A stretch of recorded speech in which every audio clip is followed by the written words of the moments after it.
Balik maneh nang konten wayahe kismis. Saiki sadurunge aku mau kan janjeni bakal lanjut cerita ambek Ambon. Setelah ngopi-ngopi, saiki wis mari ngopi-ngopi, rokokan, langsung lanjut ae, Mbon. Dadi ngene, Mbon. Aku juga penasaran salah satu kontenmu yang barusan kamu upload iku tentang pesarian Ki Joko Jomput yang memperluas Surabaya. Jujur aku sendiri kan lahir nang Surabaya, tapi aku gak paham sama sekali beliau ini siapa ngono. Jadi aku pengen tahu sendiri dari kamu yang sudah pernah ke sana, beliau ini siapa, Mbak? Kalau yang Joko Jomput sendiri itu emang salah satu yang memperluas Surabaya. Sarean atau makamnya ini ada di daerah Praban, depannya SMP 3. Jadi beliau ini salah satu yang memperluas daerah Surabaya di area Simo Katrungan ke atas ke sana.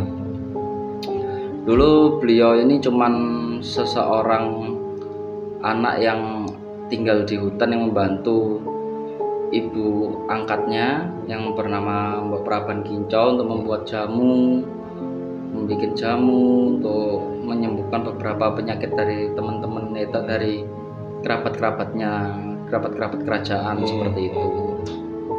Jadi yang Joko Jomput ini dia berperang melawan salah satu pangeran dari Madura, berperang dengan pangeran salah satu. Mungkin awal kisahnya itu ada di Surabaya pusat ya. Jadi Adipati Surabaya ini punya seorang anak yang bernama Purbawati. Purbawati ini terkenal cantik, memang terkenal cantik.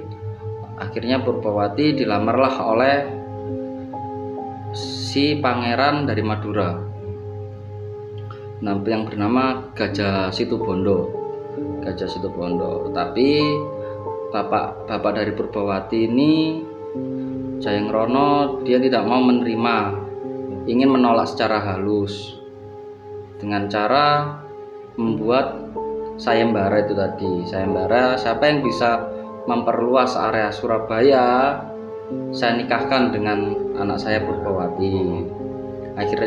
Akhirnya berangkatlah Gajah Situbondo itu memperluas area Surabaya. Gak lama kemudian datang dari pangeran dari Kediri bernama Joko Truno. Sebetulnya Purbawati dengan Joko Truno sudah saling mengenal sebelumnya sudah saling mengenal, dan Purbawati ingin sekali dinikahi oleh Joko Truno karena sudah mengerti karakteristiknya Joko Truno. Tapi permintaan dari ayahanda Purbawati ini nggak bisa kalau cuman yang dikasih challenge itu si Gajah Situbondo tadi. Jadi kita kalau mau dia menikahi kamu, kita harus adil, mengikuti sayembara itu juga. Akhirnya mengikuti sayembara juga Joko Truno. Berangkatlah Joko Truno membawa petalas. Jadi bertemulah Gajah Situbondo ini dengan Joko Truno. Akhirnya di situ terjadi pertempuran. Joko Truno kalah dari Gajah Situbondo. Joko Truno akhirnya lari. Dalam arti lari, dia karena kalah dengan Gajah Situbondo ini, dia lari. Bertemulah dengan Joko Jomput. Yang Joko Jomput waktu itu mengambil istilahnya ambil tumbuhan-tumbuhan untuk dijadikan bahan ramuan tadi, dijadikan bahan jamunya tadi. Dibilang istilahnya seperti dihasut. Ini mau ada yang merusak hutanmu. Gak terima ya.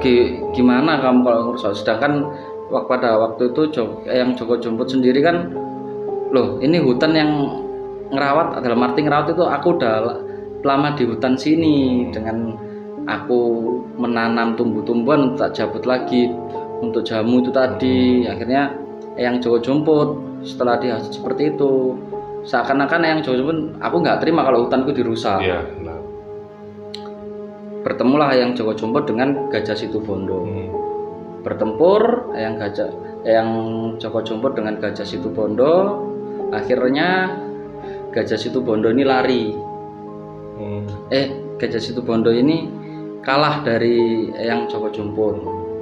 Kalah, kalau nggak salah kalah itu, ini kalau jadi kalau kita berbicara tentang sejarah itu ada beberapa versi. Benar. Kalau kita kemarin main ke pesarian Eyang Joko Jumput itu, menurut salah satu tokoh masyarakat itu leher dari Gajah Situbondo ditebas, dibawa sama Joko Truno.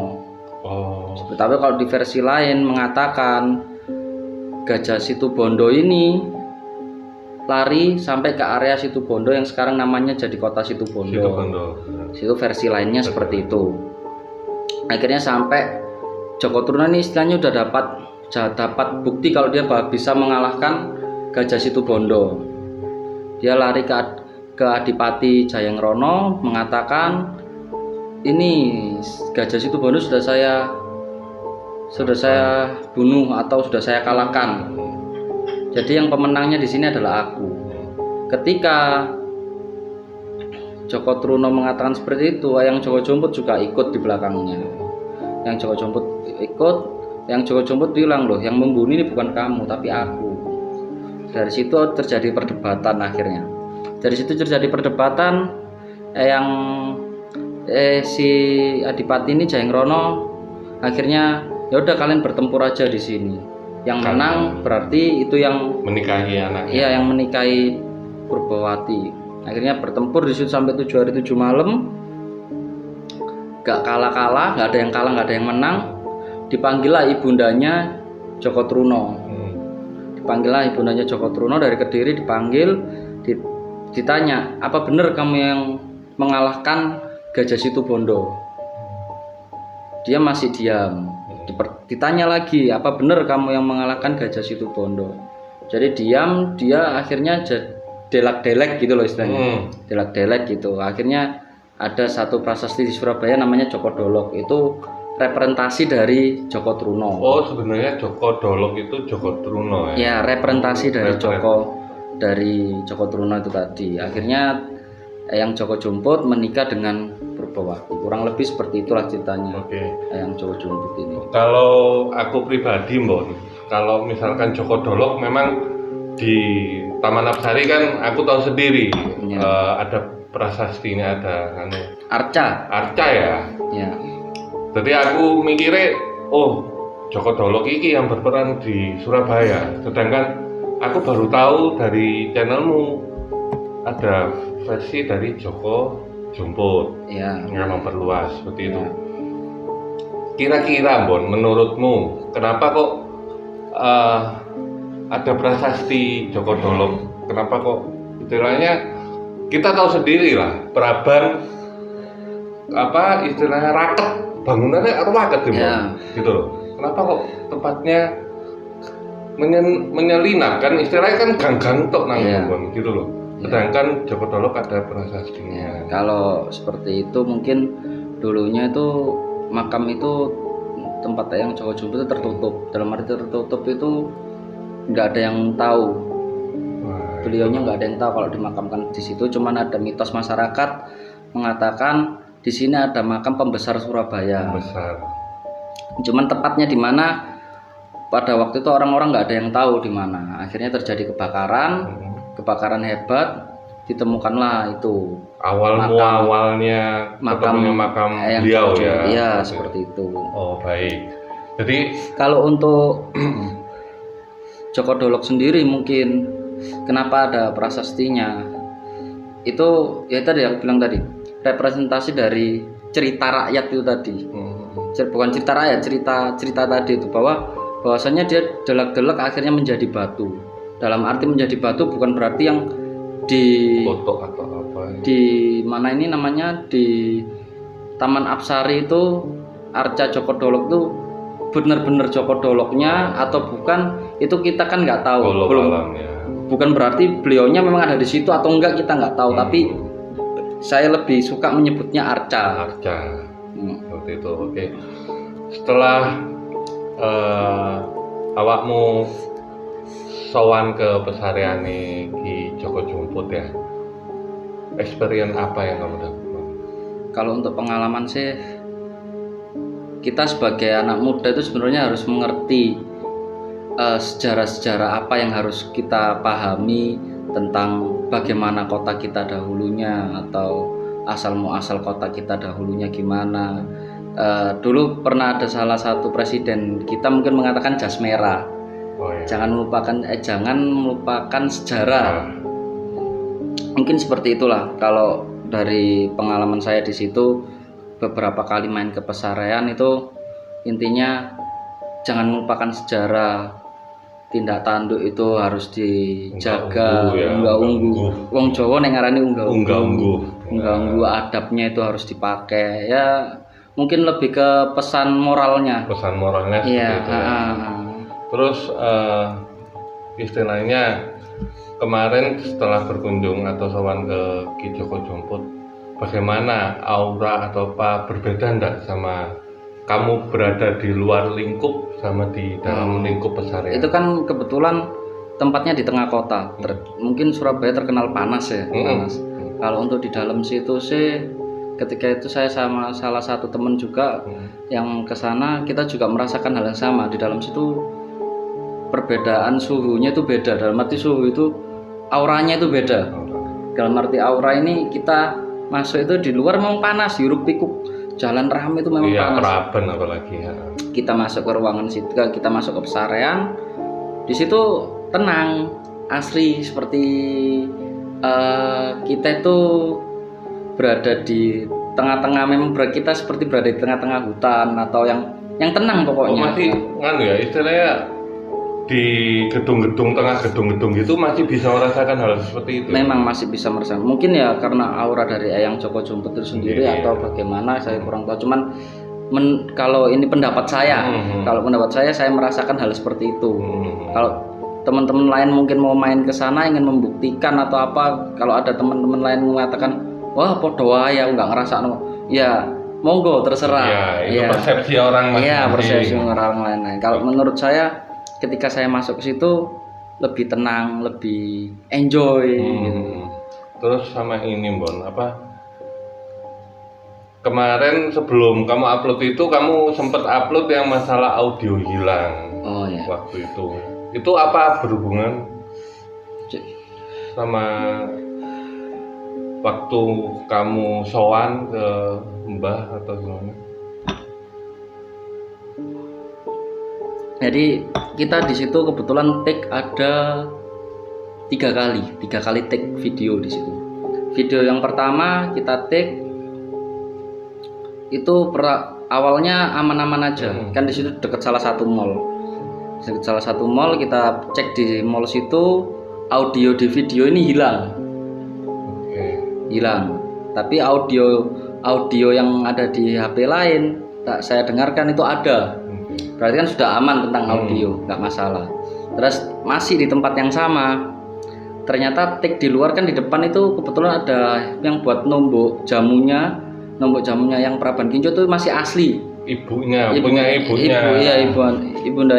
yang Joko Jomput itu masih asli, bener-bener dari Mbok Praban Kinco. Itu ketika kita take di luar area pemakaman, suaranya ada.